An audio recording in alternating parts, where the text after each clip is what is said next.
খুব সুন্দর একটা স্ট্যান্ডার্ড ড্রেস দেই আমি। এই নূরের দাম কত? নূর যে পাকিস্তানি, এটা কি করে বুঝলেন আপনি?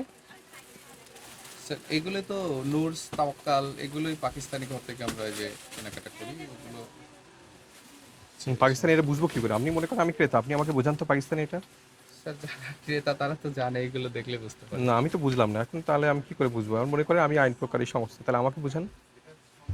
স্যার আমরা তো এগুলো কিনে আনি পাকিস্তানি ঘর, মানে যারা বিক্রি করে তাদের কাছ থেকে কিনে এনে আমরা জাস্ট বিক্রি করি, সেল করি। এগুলো তো বাবু বাজারের ওইদিকে পাকিস্তানি মালহার নূর এই বলেও কিন্তু হ্যাঁ, এগুলো তো ওরকম বিক্রয় ভাবে হয়। বিক্রি স্যার হয়। ওগুলো নর্মাল হয়, যেমন এত দামি হয় না। ওগুলো তো আমাদের কাছে আছে, যেমন আপনার হচ্ছে যে এখানে এগুলোর কপিগুলো হয় স্যার, যেমন এই যে আপনার এই যে 1700 টাকা করে কেনা। এটা পাকিস্তান থেকে যে আসছে, এটা বুঝবো কি করে? স্যার এই যে কোম্পানি থেকে আমরা কিনি, এনারা সবাই জি, না হলে তো আমরা প্রোডাক্ট বিক্রি করতে তা কোম্পানির সে কাগজপত্র কোথায়?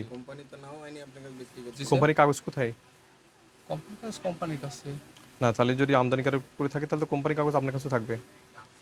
তাছাড়া তো আগে পাকিস্তানি বলা যাবে না, এটা দেশে হয় হয়তো বা না পাকিস্তানি বলতেছে। বলতে স্যার আমরা তো অবশ্যই না সেটা আমি বুঝতে চাই আপনার কাছ থেকে, আপনি আমাকে বোঝান সেটা।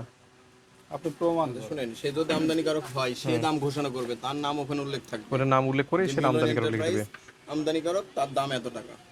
বাইরে থেকে আসলে এরকম হবে আমদানিকারক। আমরা তো হোলসেল কিনি স্যার, ওনারা তো প্রাইস নির্ধারণ করে না, এটা কোথাও করেন। আপনি এই ড্রেসটা বিক্রির সময় কি করছেন? এগুলো কি বলছেন এখানে? স্যার এগুলো হচ্ছে ইন্ডিয়ান, আপনি আগে যেটা দেখলেন হুম। এগুলো ইন্ডিয়ান স্যার, আমরা ইন্ডিয়ান ঘর থেকে কিনে আনছি, আমরা বিক্রি করতেছি। আর এটা হচ্ছে পাকিস্তানি যে কয়েকটা আমাদের কাছে আছে, আমরা পাকিস্তানি, এগুলো পাকিস্তানি। আবার এটা পাকিস্তানি, এটা কপিটাও একটু দেখাই দাও, ওটার প্রাইসটা আমরা দেখাই দিই, আপনি তাহলে প্রাইসটা সম্পর্কে বুঝতে পারবেন। এটার যে কপিটা আছে না, সজীব আমাকে এটা হেল্প করো, এগুলোর কপিগুলো দাও যেগুলো দেশি স্যার, ওটা আমি দেখাই দিচ্ছি। আমাদের প্রাইস নির্ধারণ আছে, এটা যেমন আচ্ছা কালকে একটা price টা কাজ করেন, আছে আপনি কাগজপত্র নিয়ে না, আপনি আমার তো জরিমানা নিয়েও নেই তো 200 এখন আর। টাকা। শেষ হয়ে গেছে। আর স্যার ওটা হচ্ছে বলবে। আপনার ওটার প্রাইস প্রায় অর্ধেকের মতো। না এটা করা যাবে না।